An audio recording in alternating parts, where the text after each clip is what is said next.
Creators, protectors, destroyers. This is Vaaksh, where the gods speak. I am Krishna, the eternal, the infinite, the one who dances through the cosmos with the melody of existence itself. I am the protector, the strategist, the friend, the philosopher, and the divine force that upholds Dharma. But before I became the charioteer of Arjuna, before I held the Sudarshana chakra against the forces of Adharma, before my name echoed across the ages, I was but a child, born under the darkest of nights, destined to bring forth the dawn of righteousness. The world into which I was born was drowning in tyranny. The land trembled under the rule of Kamsa, a king whose heart was consumed by greed and cruelty. My mother, Devaki, was imprisoned, and my father, Vasudeva, bound in chains, for a prophecy had foretold my coming. The eighth son of Devaki would be the end of Kamsa's reign. Fearful of his fate, Kamsa had turned into a monster, slaying every child born to my mother. But fate cannot be caged, and destiny cannot be denied. And so, on that fateful night, when the rains poured from the heavens and the thunder roared across the sky, I descended into the mortal realm. The prison doors swung open, the guards fell into deep slumber, and Vasudeva, with unwavering faith, carried me across the raging Yamuna. Each wave bowed before my feet. The venomous serpent Adishesha spread his hood to shield me from the storm, and in the quiet village of Gokul, I was placed in the loving arms of Yashoda and Nanda. But my story was only beginning. From the moment I took my first breath, the universe conspired to fulfill the prophecy. I was no ordinary child. I was Krishna, the protector of Dharma, the weaver of divine play, and the one who would change the course of history. As a child, I was not bound by the weight of my divine purpose. No, I danced through the fields of Vrindavan, my laughter echoing through the trees, my feet leaving behind the dust of eternity. To the villagers, I was just little Krishna, playful, mischievous, and full of wonder. But the universe knew. The gods knew that every step I took was a step toward the balance of Dharma. I stole butter, not out of hunger, but to remind the world that joy is divine. I played my flute, not just for the melody, but to call every soul to me, to remind them that love is the highest truth. And yet, even in my childhood, the forces of darkness sought to silence me. Kamsa, knowing that the prophecy still loomed over him, sent demon after demon to destroy me. Putana came first, a woman with poison on her lips, disguised as a loving mother. But when she cradled me in her arms, thinking she could take my life, I took hers instead, freeing her soul from the burden of her wickedness. Then came Trinavarta, a fierce whirlwind sent to carry me away, but I held him with a mere touch, ending his tyranny in an instant. Even the mighty serpent Kaliya, whose venom had poisoned the Yamuna, could not withstand me. I danced upon his hoods, forcing him into submission, restoring balance to the sacred waters. Yet, my greatest miracle in Vrindavan was not in battle, but in love.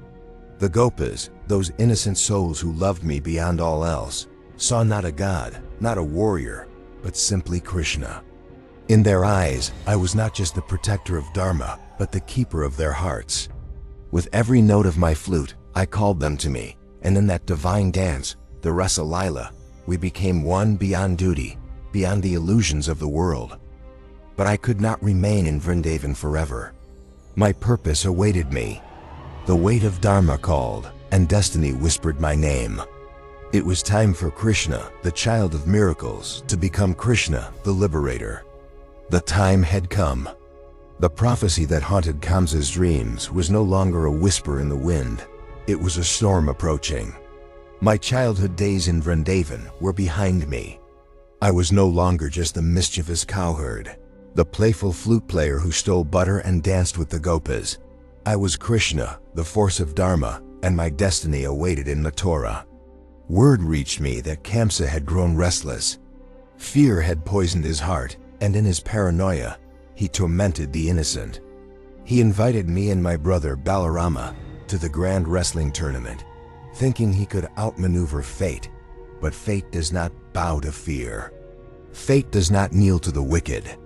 And so, I entered the gates of Mathura, not as a mere cowherd, but as the harbinger of justice. As I walked through the city, the people's eyes shone with hope. They saw in me not just a boy from Vrindavan, but the answer to their prayers. I met Kamsa's royal elephant, Kuvalayapida, a beast trained to crush anything in its path. But with a single swift motion, I brought the mighty creature down, sending a message. No force of darkness could stand against the will of Dharma. The wrestling arena roared as I stepped forward. Kamsa's greatest warriors, Shanura and Mashtika, stood before me, their bodies forged in battle. But strength without righteousness is like an arrow without a target. It holds no true power.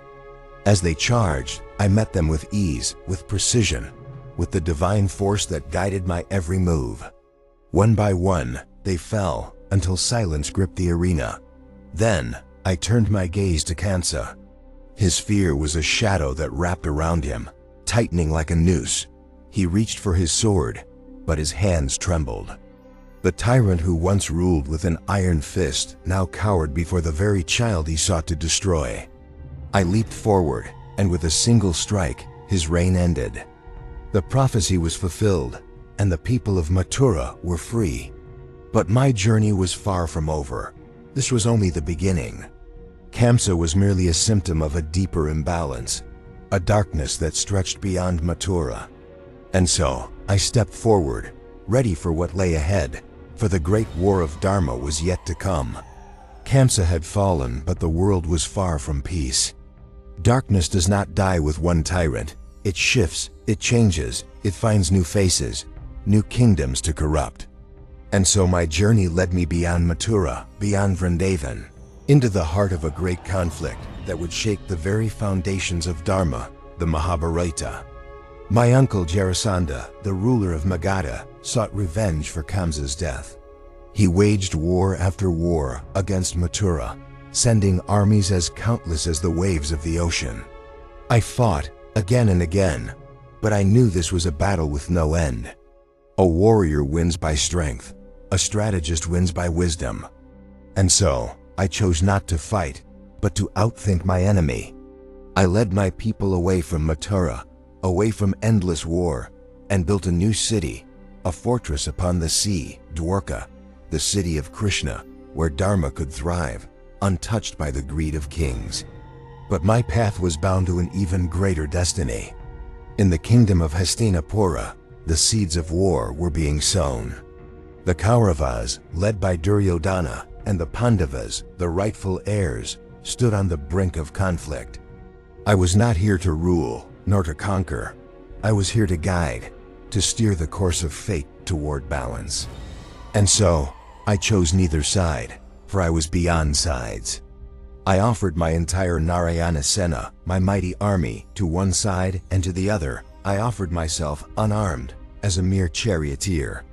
Arjuna, my dearest friend, my brother in soul, chose wisely. He did not seek strength in numbers. He sought wisdom in the face of destiny. And thus, I became his charioteer, his guide in the greatest battle of all time. But war is not just fought with weapons, it is fought within the soul. Arjuna, the greatest warrior, stood upon the battlefield of Kurukshetra, his heart heavy, his mind clouded with doubt. And so, beneath the sky that held witness to the clash of Dharma and Adharma, I spoke the words that would echo through eternity, the Bhagavad Gita. The battlefield of Kurukshetra stretched before me, a vast ocean of warriors, their weapons glistening under the sun. The earth trembled beneath the weight of chariots, and the air rang with the battle cries of countless souls. But amidst this storm of steel and fate, Arjuna, the mightiest of the Pandavas, stood frozen. His hands trembled, his heart wavered, and in that moment, he, who had never known fear, was consumed by doubt. He turned to me, his charioteer, his friend, his guide, and in his voice, I heard the echoes of all who struggle with duty and desire, love and loss, righteousness and despair. "Krishna," he said, "how can I raise my bow against my own kin?" How can I strike down those I have loved, my teachers, my elders, my brothers? Would not death be better than this war? And so, in that sacred moment, I spoke not just to Arjuna, but to all who seek the path of truth. I revealed the eternal wisdom, the knowledge that transcends time, the essence of Dharma, the path of devotion, and the truth of existence itself, the Bhagavad Gita. Arjuna, I said, this body is but a vessel. The soul within you, within all, is eternal, untouched by birth or death. Just as a man sheds old garments for new, so too does the soul leave behind one body for another. Those who are wise do not grieve for the inevitable. I revealed to him the three paths: Karma Yoga, the path of selfless action; Bhakti Yoga, the path of devotion; and Jnana Yoga, the path of wisdom. I told him, do your duty without attachment, without desire for the fruits of your labor, for action performed with righteousness alone leads to liberation. But still, his heart wavered. And so, I showed him my true form, my Vishwarupa, my divine cosmic manifestation. I revealed to him the infinite universes within me, the galaxies turning like grains of sand in the palm of my hand. My countless arms stretched across existence. My eyes burned with the fire of creation and destruction. The past, the present, and the future all merged within me. He saw time itself unfolding, the fates of all warriors sealed before the battle had even begun. Overwhelmed, Arjuna fell to his knees. Krishna, I see now. You are the supreme, the beginning, the end, the all-encompassing truth. Guide me, for I am yours. And so he rose, his heart steady, his mind clear. He took up his bow once more, not as a warrior seeking victory, but as a soul embracing his duty. The battle of Kurukshetra had begun, but it was more than a war between two armies. It was the eternal war within us all, the war between doubt and faith, fear and courage, ignorance and wisdom. And with the Gita, I gave the world the light to navigate through it. The war raged for 18 days, 18 days of blood and fire, of shattered chariots and fallen kings. Kurukshetra became a river of fate, carrying the souls of countless warriors toward their destiny. And I, Krishna, the charioteer of Arjuna, the weaver of Dharma, stood amidst it all, guiding the course of the great battle. One by one, the greatest warriors fell. Bhishma, the grand old sentinel of the Kuru dynasty, who had vowed to fight to his last breath, yet welcomed his fall upon a bed of arrows, waiting for the auspicious moment to leave his mortal form. Drona, the invincible master of warfare, met his end through the weight of his own attachments. Karna, the radiant warrior, bound by fate and cursed by misfortune, fought till his last breath before falling to Arjuna's arrow. Each had their role to play. Each was bound by destiny, and I, unseen yet ever present, guided the wheel of time. But war does not spare even the righteous. The Pandavas, though victorious, paid a heavy price. Yudhishthira, the embodiment of Dharma, was left with the burden of kingship. Arjuna, the invincible warrior, bore the loss of brothers and comrades. Bhima, the mighty, saw vengeance fulfilled, yet felt no joy. And Draupadi, the queen of fire, had lost her sons to the cruelty of battle. Victory in war is an illusion, only Dharma remains. And what of Duryodhana? The prince who chose power over righteousness, arrogance over wisdom. He fell, not to a sword or an arrow, but to his own pride. Struck down by Bhima, his arrogance shattered, he lay upon the cold earth, his kingdom lost. In his final moments, he looked at me and said, Krishna, was this my destiny? Destiny is not written by the gods alone, it is shaped by one's choices. The Mahabharata was not merely a war of kingdoms, it was a war of principles, of righteousness against greed, of Dharma against adharma. And in the end, Dharma prevailed, but at a cost. But my purpose was not yet fulfilled. I had walked this earth as a friend, a king, a warrior, and a guide. But I was, and always will be, more than that. I am the eternal, the timeless. And my Leela, the divine play, was reaching its final act. Time moves forward, unrelenting. The Great War had ended, but its shadow stretched far beyond the battlefield. The land was scarred. The echoes of battle still lingered in the hearts of men. The Yadava clan, my own people, who had once stood mighty, were now consumed by arrogance and discord. Even the greatest houses fall when pride takes root. And so, the fate of the Yadavas was sealed, not by an enemy's sword, but by their own folly. The curse of a grieving mother, Gandhari, had been uttered upon me. She, the mother of 100 sons, had lost everything in the war. In her sorrow, she turned to me, her eyes filled with both devotion and pain. "Krishna," she said, "you who could have stopped this war, allowed it to unfold. You guided Dharma, yet my sons lie in ashes. If my heart still holds any power, may you too witness the fall of your kin." And so it came to pass. The Yadavas, blinded by power, lost their wisdom. A petty quarrel turned into a storm of destruction. My own people raised arms against each other, and in a single night, the city of Dwaraka drowned in madness. The golden palaces that once shone with divine brilliance now lay in ruin. The laughter of my people turned to cries, their songs turned to silence. When arrogance grows unchecked, even the divine cannot save a people from their fate. And I, Krishna, who had walked among mortals, knew my time had come. I left behind the remnants of a world I had shaped, and walked alone into the forests. The weight of time pressed upon me, but I carried no sorrow, for I am beyond joy and beyond grief. My Leela, my divine play, was reaching its end. And then, as destiny willed it, I sat beneath a great tree, my eyes gazing upon the endless sky. A hunter, Jara, mistook me for a deer, and his arrow found its mark, piercing my mortal form. He rushed to me, his hands trembling, his eyes filled with regret. But I smiled. "Fear not," I said, "for this is but a moment in the grand design." With that final breath, I left behind the mortal realm.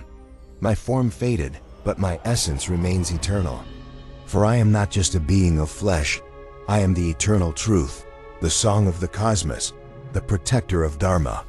My presence is felt in every heart that chants my name, in every soul that walks the path of righteousness. Time may pass, civilizations may rise and fall, but Krishna is forever. You may think my story ended with my departure from this world, but no, my presence is beyond time. My form may have faded from sight, yet I remain. In every moment of devotion, in every act of righteousness, in every heart that beats with love, I am there.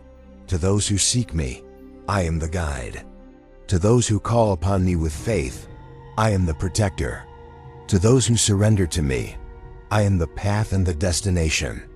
My words, spoken on the battlefield of Kurukshetra, echo through eternity, reminding all who listen, abandon all dharmas and surrender unto me. I shall liberate you from all sins, do not fear. Some see me as the playful child of Vrindavan, the one who danced upon the serpent Kalia and stole butter with laughter in his eyes. Others know me as the divine lover, the enchanter of Radha, whose love transcended lifetimes. Some remember me as the king of Dwaraka, the protector of the righteous. And to the warriors of truth, I am the charioteer of Arjuna, the voice of wisdom that dispels illusion. But who am I truly? I am Krishna.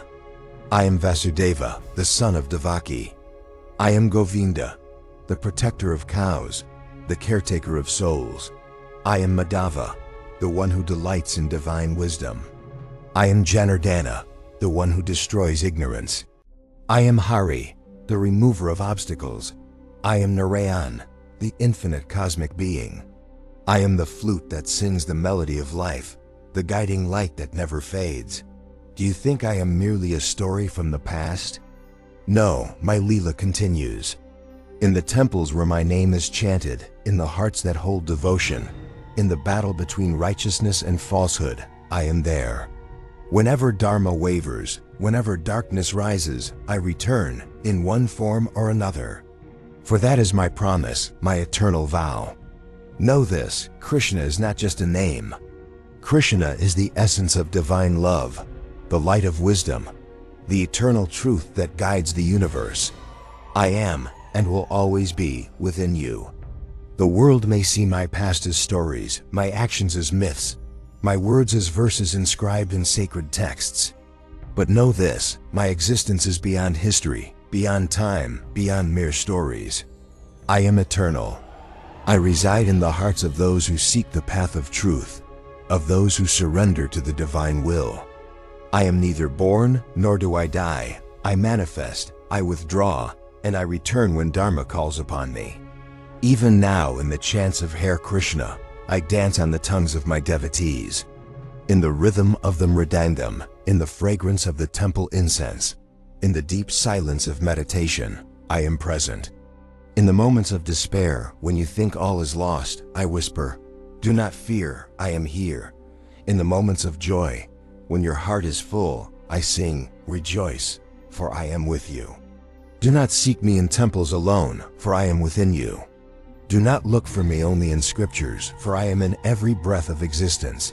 My form may be unseen, but my presence is undeniable. Whenever love prevails, whenever selfless actions are performed, whenever truth triumphs, I am there. So remember me not as just Krishna, the boy who played the flute, the warrior who led an army, the charioteer who spoke the Bhagavad Gita. Remember me as the eternal consciousness, the divine force that binds this universe together. For as long as there is devotion, as long as there is Dharma, as long as there is love, I shall never leave this world. I am Krishna, and I am forever.